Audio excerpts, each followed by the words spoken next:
accusing the Iran for everything, I think that is not necessary and also it's not beneficial for the both countries.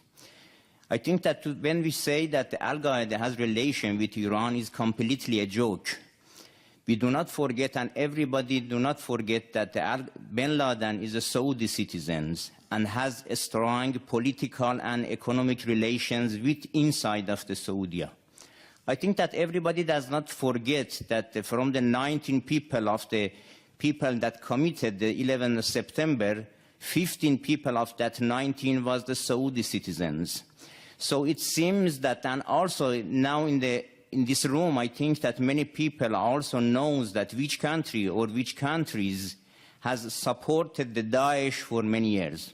Just I would like to mention that the things that Minister mentioned here is completely against and opposite to the policy of the European Union leaders and even United States that does have relations with Iran regarding especially the recent cases of the nuclear negotiation.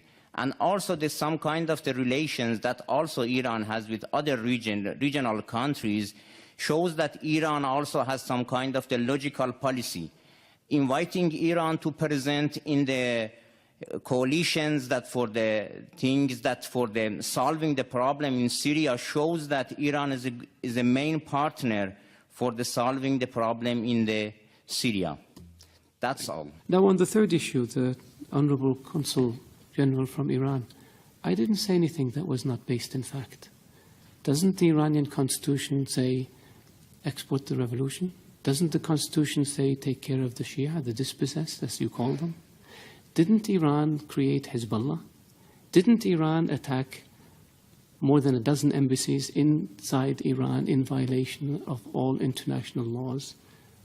We didn't attack them. Iran did. Didn't Iran manage, plan, and execute the 1996 attack in Khobar Towers against the American Marines? Yes, they did. The control officer was Brigadier General Sharifi. You're a military attaché in Bahrain. The bomb maker was Hezbollah. The explosives came from the Bekaa Valley. The top 3 leaders of the plot escaped and have been living in Iran ever since. Isn't that sheltering terrorists? One of them we captured last year in Lebanon with an Iranian passport, not a Saudi passport, even though he's a Saudi citizen. Isn't that aiding and abetting terrorists? We didn't make this up. When the explosions in Riyadh happened in 2003, Saif al-Adl was in Iran along with Saad bin Laden, the chief propaganda person for Al-Qaeda, and 4 or 5 other people, senior leaders. Iran harbored them and protected them. We asked for them to be extradited. It was refused. Some of them are still in Iran. We didn't invent this. This is the fact. The order to blow up 3 housing compounds in Riyadh in 2003 was made by Saif al-Adl, the chief of Al-Qaeda operations, while he was in Iran. We have the phone conversation on tape. We didn't make this up. Ronald Reagan used to say that facts are stubborn things. They are stubborn because we can't get around the fact. Hezbollah is a terrorist organization. Attacking embassies is very clear. They don't just blow themselves up. Somebody does it. Killing diplomats. Diplomats don't commit suicide by shooting themselves 3 times. Somebody is responsible. Iranian agents have been linked to terrorist attacks in Europe, to terrorist attacks in South America. We didn't make this up. This is the world. This is evidence. And so, yes, we wish and hope that Iran, a great nation, can be a great neighbor to us. But it takes 2 to tango. It takes willingness to give up this expansionist,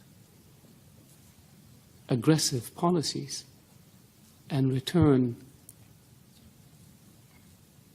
to international norms and behaviors if you want people to deal with you. And our hand is extended to Iran. It has been for 35 years. But what we get in return are diplomats killed, embassies blown up, terrorists. We have Iranian agents captured in Saudi Arabia for plotting terrorist attacks. We stopped 4 shipments of weapons that Iran was trying to smuggle to the Houthis in Yemen.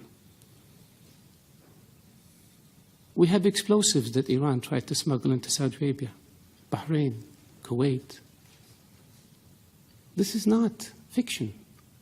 And this is not child's play. This is aggressive behavior. This is unacceptable behavior. This is behavior that violates all norms of international behavior and international law. That's why Iran is designated as a state sponsor of terrorism, and that's why Iran is sanctioned for its support of terrorism, not by us, by the international community. So could it be that the whole world is wrong and Iran is right? Could it be that maybe international law that says peaceful relations and non-interference in the affairs of others is wrong, and Iran's approach of aggressively pursuing your objective, irrespective of how you do it, is correct? I don't think so. So if you want a Saudi official to not be critical of Iran, behave in a way that doesn't expose you to criticism.